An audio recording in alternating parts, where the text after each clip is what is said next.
You know, it's in our nature to see angels as beautiful and to see shayateen, to see devils as ugly. And in fact, we often associate that with people around us. So we'll say that she looks like a little angel, or that he looks like a devil. And this is something that Allah Subhanahu Wa Ta'ala even alludes to in the Quran, that the women in the time of Yusuf alaihis salam, when they saw Yusuf alaihis salam, they said that this is كريم, this is just a beautiful angel. And the Prophet ﷺ as well, when he saw a man whose hair and beard were all unkempt and he came to the masjid that way, Prophet ﷺ told him he should comb his hair instead of coming to the masjid looking like a shaitan. So it's only natural that we associate these things. This is just in our fitrah, that angels are beautiful and that devils are ugly. However, we find instances in the Quran and the Sunnah where Allah Subhanahu Wa Ta'ala describes angels with a very, very severe, harsh appearance. Now, we have to love them all. Allah Subhanahu Wa Ta'ala tells us in the Quran, قُلْ مَنْ كَانَ عَدُوًا لِلَّهِ وَمَلَائِكَةً, that whoever is an enemy to Allah Subhanahu Wa Ta'ala and the angels and the Rusul and the messengers and Jibreel and Mikael, then Allah Subhanahu Wa Ta'ala is an enemy to the disbelievers. So that means we have to love Malik, the keeper of hellfire. We have to love Israfil, who blows the horn. We have to love the two angels that will ask us in the grave. Though we fear them, we have to love them. The keepers of hellfire, Allah Subhanahu Wa Ta'ala calls them غِلَاظٌ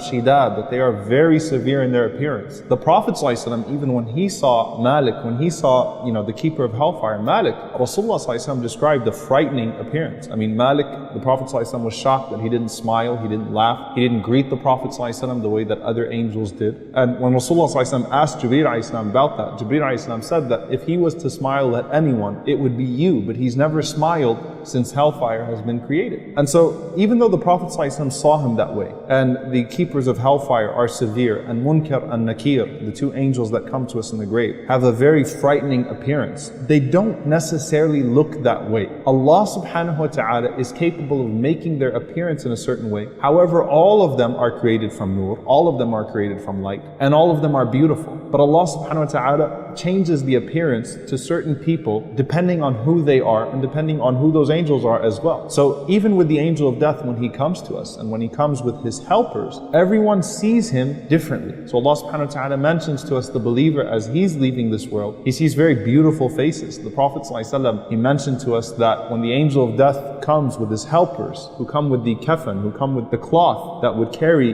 the soul of the believer, they come reeking of musk, of a beautiful smell, a beautiful scent. They're extremely beautiful, extremely comforting in their sight. And as the angel of death approaches, the believer feels a sense of comfort, right? He doesn't feel scared at all. Umar ibn Abdul Aziz, rahimahullah, as he was passing away, he started to see these angels in the phase that's called al-ihtidar. Ihtidar means the presence of the angels as you're about to leave this world. Umar ibn Abdul Aziz, he smiled and his face lit up and he said, "Marhaban bihadihi al-wujuh." Welcome to these beautiful faces, التي ليست في وجوه إنس ولا جان, that clearly don't belong to human beings or jinn. He was delighted because he recognized that these faces were so beautiful that they could not be anything but angels. As opposed to the disbelievers, as opposed to corrupt, evil people, the Prophet ﷺ mentions a very frightening appearance that would cause the soul to actually hide within the body and these angels to scream at that soul and to rip it out of the body. May Allah protect us. But that tells you something, that Allah Azza wa Jal can change the appearance based upon who you are. And so if you are a beautiful person, then you will only see beautiful angels. You'll never see any angels that would have a frightening appearance. They would only be beautiful. Allah Subhanahu Wa Ta'ala also sometimes allows the angels to come in human appearance. So Jibreel alayhi salam, who's the greatest of them, came in human appearance at times. Allah mentions to us the guests of Ibrahim alayhi salam, when they came to Ibrahim alayhi salam to give him the glad tidings of Ishaq, and after Ishaq as well Yaqub. Now they still couldn't eat or drink, right? So they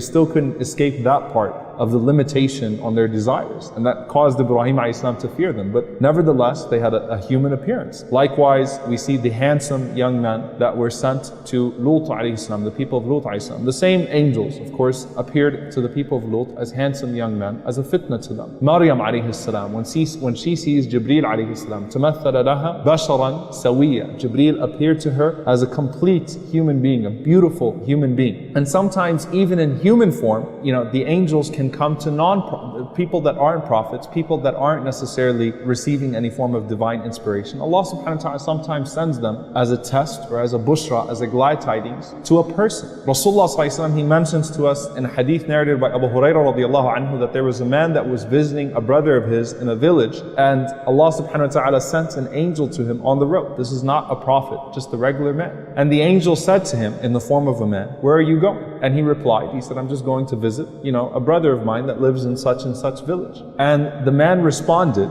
and said, do you owe him something? Is there some sort of worldly transaction between you? To see if this is truly the only reason he's going to visit him, for the sake of Allah Subhanahu Wa Ta'ala. And so the man says, "No, I just love him for Allah. That's all. I'm going to visit him because I love him for Allah." So the angel responded in the form of the man, obviously, and said, فَإِنِّي رَسُولُ اللَّهِ إِلَيْكَ, I am a messenger of Allah that's been sent to you. أَنَّ اللَّهَ أَحَبَّكَ, that Allah loves you, كَمَا أَحْبَبْتَ, the way that you loved your brother. So that's a good situation. And then we find that sometimes the angels are sent in human form to test people. There's a very famous hadith in Al-Bukhari where the Prophet ﷺ mentions that there was a blind man, a bald man, and a leper. And Allah Subhanahu Wa Ta'ala sent an angel to them, and Allah Subhanahu Wa Ta'ala asked them what it is that they wanted. So obviously each one wanted out of whatever it is that was hindering them, or that was causing them to have a certain appearance. Allah Subhanahu Wa Ta'ala allowed the angel to cure them. So the leper was cured from his leprosy, the blind man was cured from his blindness, the bald man got a divine hair transplant. The angel rubbed on his head, mashallah, he had a full head of hair, and they were given wealth. One was given camels, one was given cows, one was given sheep. Then Allah tested them by sending the same angel to them in the form that they used to have.